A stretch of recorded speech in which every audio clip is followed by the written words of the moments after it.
May, but it's still mid-May, so it's not too late for us to do an April reading wrap-up. In the month of April, I read 12 books. Most of them were of 2 series, so I'm not going to go into a lot of specific details about each book because I feel as though each book gives spoilers to the book before that, blah blah blah, you know how it is. So I would just say a little bit about the series in general. Before I do that, I am currently reading Libra's The Diviners, book 1 of the series Diviners.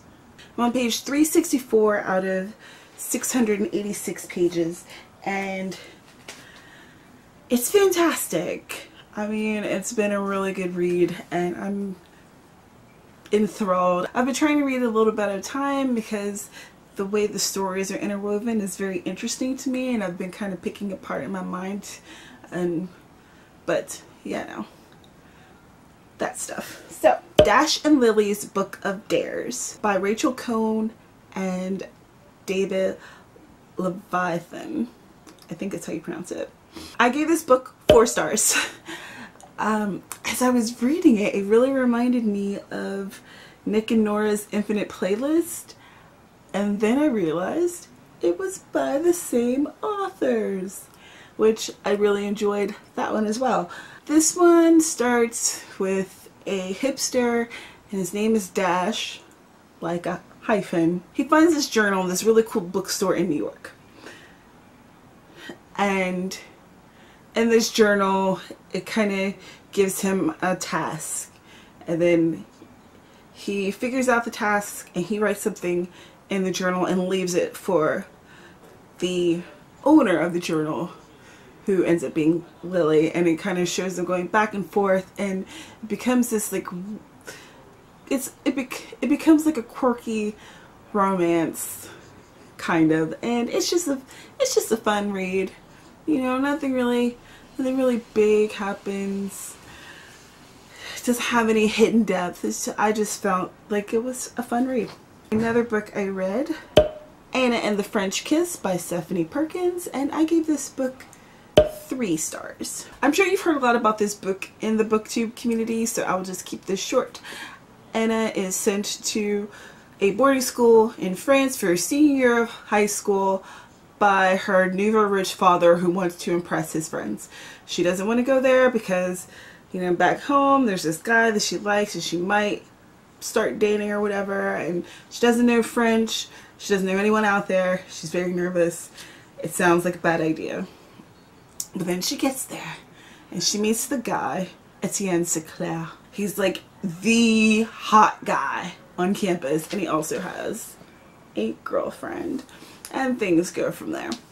I gave this book 3 stars because I didn't really connect with the characters. I know that a lot of people in the community really love this book, and maybe I would have liked it more if I would have read it when I was a teenager, but I think that maybe my teenage self would have really loved this book, but as this version of me, Tamara 2.0,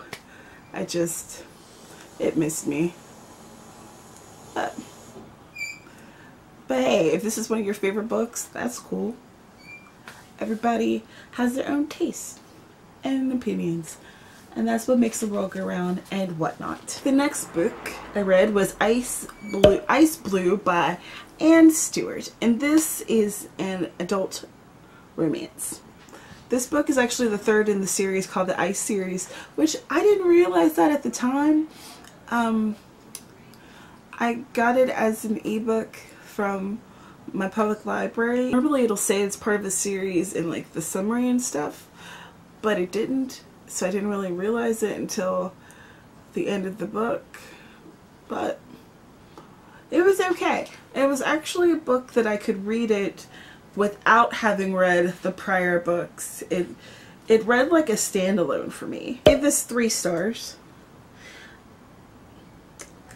Summer Hawthorne is the main character, and she's in trouble.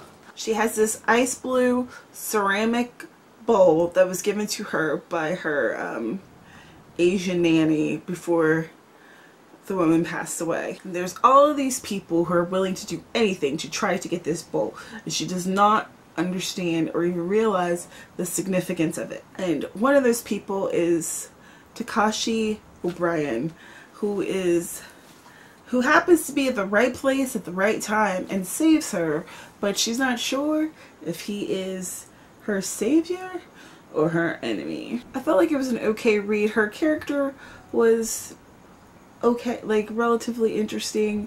The storyline is relatively interesting.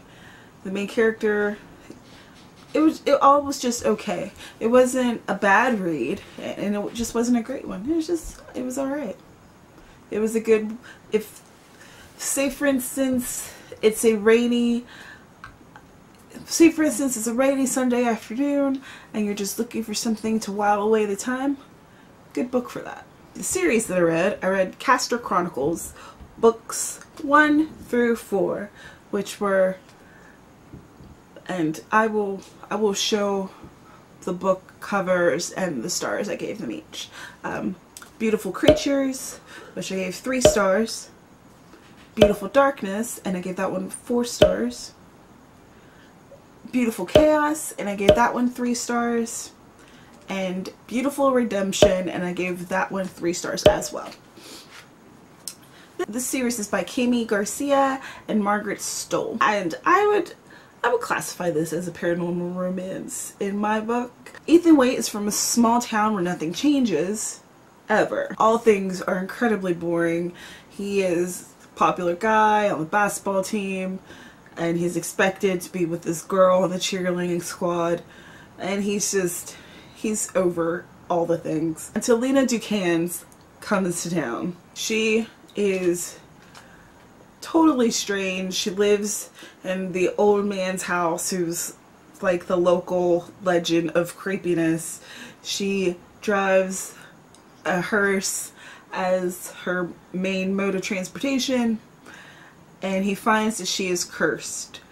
On her 16th birthday, she is going to have to make a choice. Through this choice, his fate becomes intertwined with hers, and each book is the next year in their relationship and in this fate and all of things happening. There's all kinds of otherworldly creatures that are in this town that he becomes exposed to and had no idea existed. There's the normal everyday things that he sees, and then there's this whole other world that's underneath this town that he becomes exposed to. Some of the supporting characters I found more interesting than the main characters. I know there's a spin-off series to this one. What is it called? Yeah, so there were some high points, there were some low points. There were a few interesting storylines that I liked following and seeing how they progressed and things. It wasn't my favorite book. Again, it was decent. I would give it as a 3 stars for the titles. I would give it, the series as a whole, 3 stars. Let me tell you about my favorite reads for the month of April, and I gave all these books 4 stars, but I've been thinking about them since then. I haven't stopped thinking about them because I really like them, and I feel maybe the 4 stars was too low. I think this is a 5-star series. I think I might have to go change it, and that usually happens in the opposite way. So, The Parasol Protectorate by Gail Carriger. And if you haven't read this,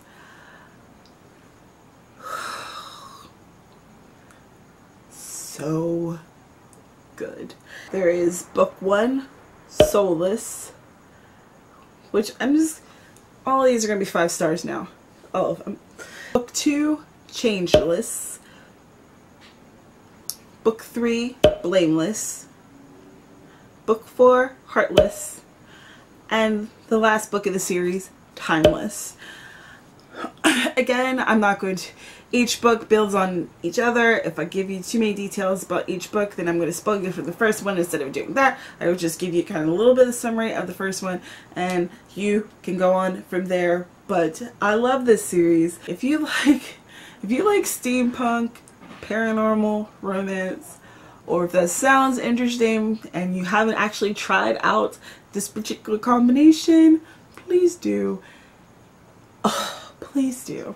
It is set in the 1800s in London. Let me know in the comments, have you read any of these? What were your favorite reads in April? And I will see you in the next video. Bye.